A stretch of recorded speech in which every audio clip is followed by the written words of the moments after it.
ఈ 5 సంవత్సరాల్లో వైసీపీ ప్రభుత్వంలో కాకినాడ పార్లమెంటు సభ్యులుగా మీ ప్రజాప్రతినిధులు ఈ యొక్క జిల్లాని సర్వనాశనం చేశారు.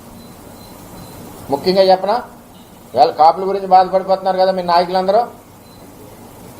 మొత్తం నాయకులందరూ జిల్లా అంతా వచ్చి పెట్టేశారు కదా కాకినాడ హెడ్ క్వార్టర్లో. బోర్ను గోలెట్టి కళ్ళని నీళ్లు పెట్టేశారు. నేను సూటిగా ప్రశ్న అడుగుతున్నా జగన్మోహన్ రెడ్డి గారిని, మిమ్మల్ని. తెలుగుదేశం పార్టీ టైంలో అంటే 2009 ముందు 9 తర్వాత కూడా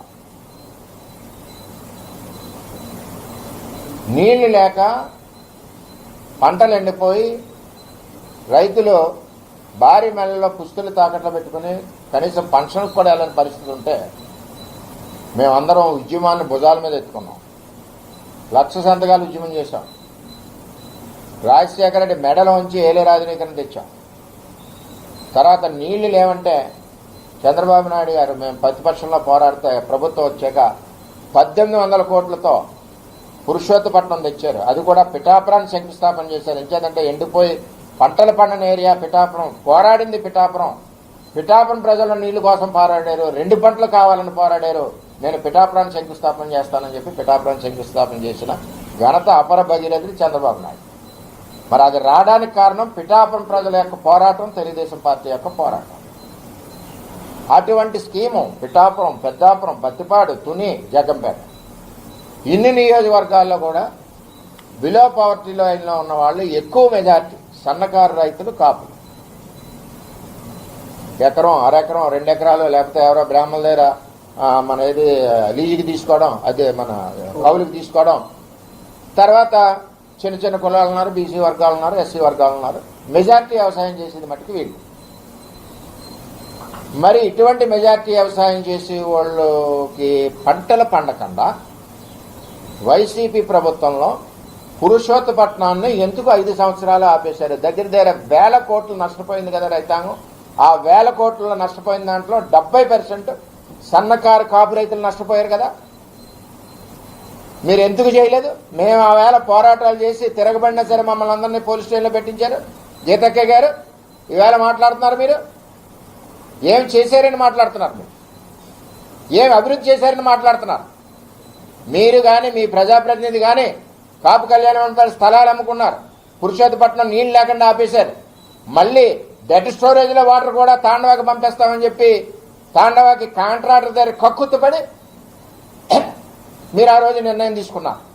ఇవన్నీ పిఠాపురమే కాకుండా ఈ 5 నియోజకవర్గాల్లో సన్నకారు రైతాంగానికి చెందిన కాపు వర్గానికి, దాంతోపాటుగా 70% కాపు వర్గం ఉన్నారు, 30% మిగిలిన వర్ణాలు ఉన్నారు. అందరి నోట్లో మట్టి కొట్టి 1,000 కోట్ల అప్పుల్లోకి పోయే విధంగా జగన్మోహన్ రెడ్డి గారు తీసుకున్న నిర్ణయం, ఇక్కడ చెంచాలు చెప్పిన నిర్ణయాన్ని విని 5 సంవత్సరాలు పెడితే నా సీటు పోయినప్పుడు చంద్రబాబు నాయుడు గారిని నేను స్టేజ్ మీద అడిగాను. మీరు చూసుకోండి వీడియోలు.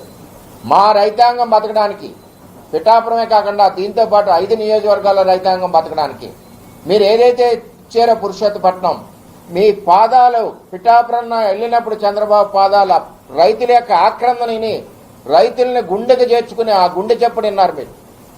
దాంట్లోంచి పుట్టిన పురుషోత్తపట్నాన్ని 5 సంవత్సరాలు ఆపేశారు.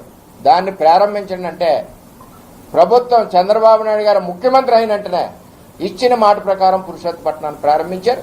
దానివల్ల ఈరోజు పంటలు పడ్డాయి. సిగ్గుండాలి మీకు, మీ నాయకులందరికీ వేళ స్టేజ్లు ఎక్కువ మాట్లాడడానికి. ఏమి చేశారు ఈ జిల్లాకి? ఒక ఇరిగేషన్ ప్రాజెక్ట్ చేశారా? ఎక్కడన్నా ఒక కాలువల ఆధునీకరణ చేశారా? రెండవది ఏలేరు ఆధునీకరణ చంద్రబాబు నాయుడు గారు శంకుస్థాపన చేశారు. ఇది 5 నియోజకవర్గాలకు వస్తుంది. అది పోరాటం ఎవరిది?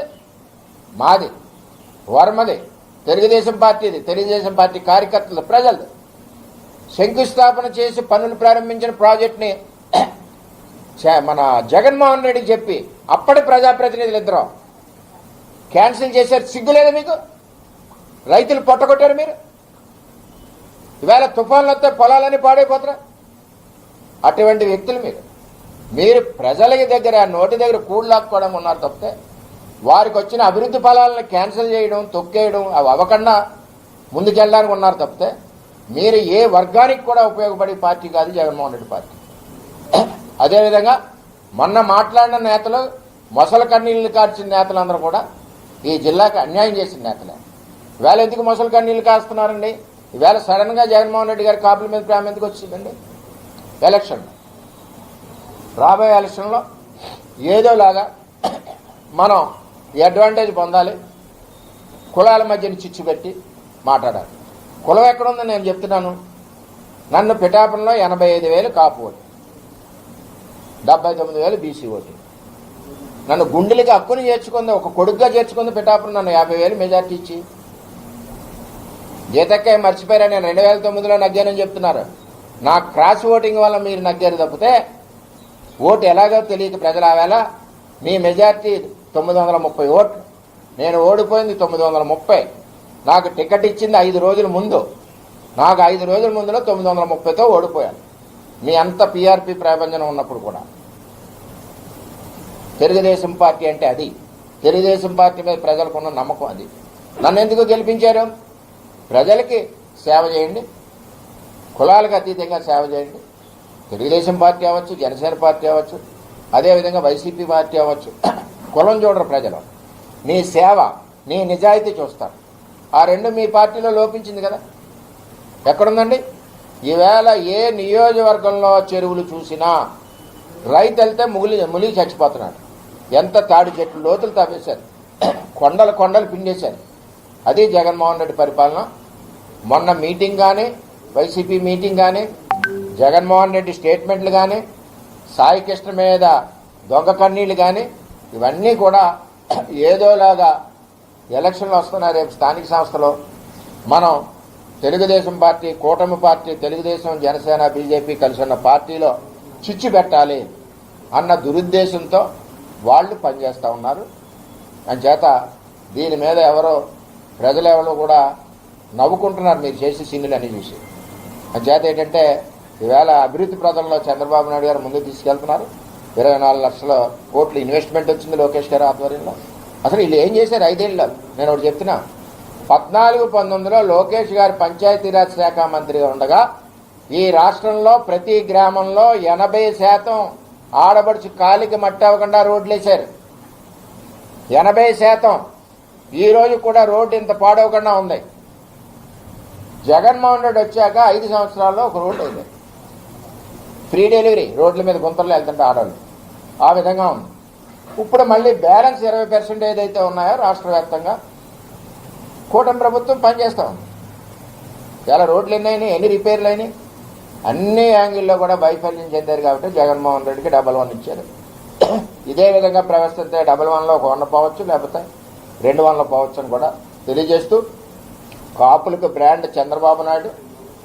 ఏ నాయకుడు కానీ ప్రకటించిన ప్రకారం ఇంప్లిమెంట్ చేయలేదు.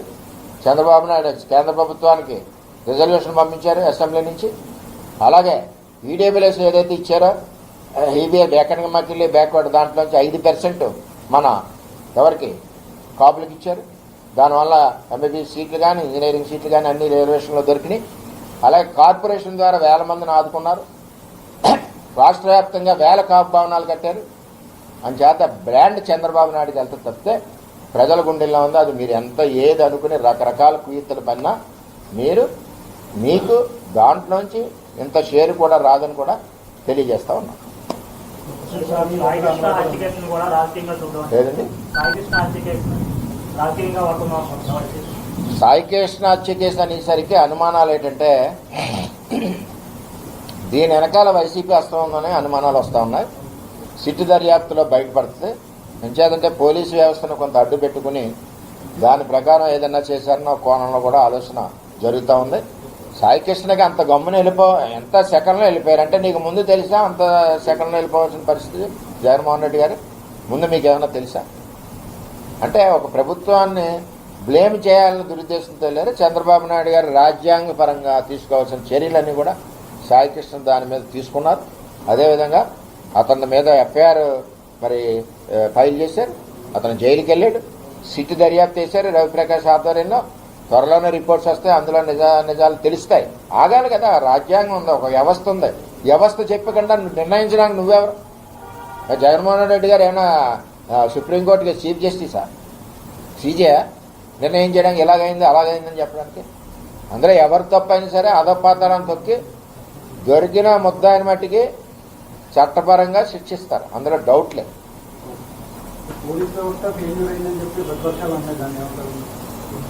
పోలీస్ వ్యవస్థ ఫెయిల్యూర్ అన్నది ఏంటన్నది ఇప్పుడు తెలిసిపోతుంది కదా దర్యాప్తులో. ప్రతిపక్షాలు ఏంటంటే మొత్తం గవర్నమెంటే ఫెయిల్యూర్, ఎలక్షన్ పెట్టామంటే ప్రతిపక్షాలే. వాళ్ళ దృష్టిలో ఏముంటుంది, ఎప్పుడు పీట ఎక్కేద్దామని జగన్ గారికి ఉంటుంది. ఇప్పుడు ఎలా ఉంటాయంటే ఏది మంచి చేసినా చెడు కింద ఉంది వాళ్ళకి. ఇలా ఉచిత బస్సులు ఎక్కుతుంటే ఆ కార్లు వెళ్తుంటే చూడలేక చచ్చిపోతున్నాడు ఆయన.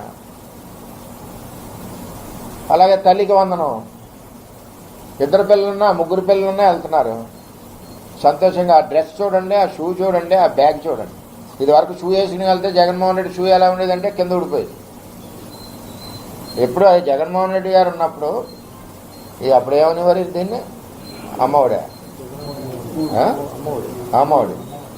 ప్రత్యేకంగా చెప్పులు కుట్టేవాళ్ళు స్కూల్ దగ్గర ఉండేవారు. ఈ షూలు దెబ్బకే, ఈ బ్యాగుల దెబ్బకే. ఇప్పుడు ఒక్కడ ఉండట్లేదు. ఇప్పుడు అడ్మిషన్స్ దగ్గర బోల్డ్ వేల మంది అడ్మిషన్స్ అయినాయి ఎక్కడికక్కడ. ఎందుకైనా ఏదైతే లోకేష్ గారు ఉన్నారో ఆయన చేసిన విధానం కానీ, ఆయన తీసుకెళ్లే విధానం కానీ తల్లిదండ్రులకి, ప్రజలకి, చదువుకునే విద్యార్థులకి నచ్చే ప్రోగ్రెస్ కూడా వస్తుంది కాబట్టి. రెడ్ బుక్ రాజ్యాంగం నట్టమే ఉంది. రెడ్ బుక్ రాజ్యాంగం నువ్వు 5 సంవత్సరాలు ఏం చేసావో అయ్యే ఉంటాయి రెడ్ బుక్ రాజ్యాంగంలో. ఇప్పుడు కొత్త ఏ ఉండవు కదా. ఆ రెడ్ బుక్ రాజ్యాంగంలో చట్టపరంగా ఏదైతే చర్యలు తీసుకోవాలో అవి తీసుకుంటున్నారో తీసుకుంటారు కూడా. అది నిరంతర ప్రాసెస్. కానీ అది 2019, 2024 సంబంధించిన అకృత్యాలు ఏం జరిగినాయో దానికి రెడ్ బుక్. గీత గారు పిఆర్సీ సమయంలో చిరంజీవి గారు చూసి గెలిచారు, నేను నా పరంగా నేను గెలలేదని కూడా చెప్తారు. ఇప్పుడు పిఠాపురంలో పవన్ కళ్యాణ్ కూడా గెలిచారు, చిరంజీవి గారు చూసి గెలిచారని కూడా చెప్తారు. మీరందరూ కూడా కలిసి పని చేస్తారంటే మరి ఎక్కడైనా అండి ఈ రాష్ట్రంలో జనసేన కలవండి, తెలుగుదేశం కలవనండి, బీజేపీ కలవనండి, అందరూ కలిసికట్టుగా చేసిన ఎలక్షన్ ఇది. అర్థమైందండి.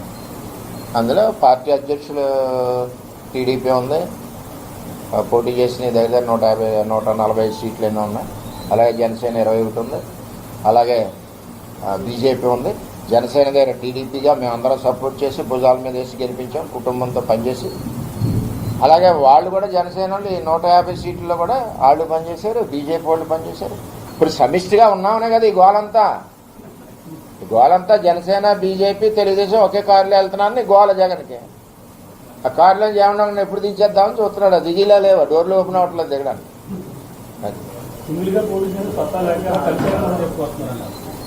ఏమండి ఇప్పుడు రెచ్చగొట్టడానికి రకరకాలుగా అంటారు. ఎలాగైతే ఉంది, గెలిచారా లేదా? అలాగే గెలుపు కావాలి ఎవరికైనా. ప్రజలకి నీకు అధికారం కావాలా, ప్రజల సేవ చేయని గెలుపు కావాలి. ఒక్కొక్కటితో గెలిచినా గెలిపే. 2009లో గీత నా మీద 900తో గెలిచింది, ఆవిడ గెలిపే కదా. మనం మాట్లాడినప్పుడు చిన్నబుచ్చి మాట్లాడింది కాబట్టి ఆవిడ నేను మాట్లాడుతున్నా. ఏంటి ఆ గెలుపా? చిరంజీవి గారి గాలిలో అభ్యర్థి లోకల్ అభ్యర్థి కాదు కాబట్టి ప్రజలు ఒప్పుకోలేదు. లాయర్గా ప్రాక్టీస్ నేను హైదరాబాద్లో చేయొచ్చు, అమరావతిలో చేయొచ్చు, పిఠాపురం చేయొచ్చు. లాయర్గా ప్రాక్టీస్కి వచ్చింది చెప్తే ఆవిడ చెప్పినట్టు ఇక్కడ కాదు కదా. ఆ రోజు క్యాండిడేట్ వైఫల్యం కాబట్టి చిరంజీవి గారి గాలిన్నా మెజార్టీ రాలేదు. మాకు తెలుగుదేశానికి ఆ రోజు తెలుగుదేశం బలంగా ఉంది కాబట్టి మా పోరాటం 4 రోజులు, నాకు 4 రోజులే టైము. 4 రోజుల్లో నేను 900తో ఓడిపోయాను. 950 నాకు క్రాస్ ఓటింగ్తో పడింది, నగ్గింది ఆవిడ. అయినా ఇప్పుడు ఏమంటాం మనం అనం కదా, ఆవిడ కదిపింది కాబట్టి మాట్లాడాం, అంత మించి ఏమీ లేదు. పుట్టొచ్చు, మరో జన్మ ఉన్నప్పుడు నేను ఉన్నానండి. మళ్ళీ ఏం కోరుకుంటాను, మళ్ళీ మా పిఠాపురం రైతుల ఇంట్లో పుట్టాలని ఉంటుంది నా కోరిక.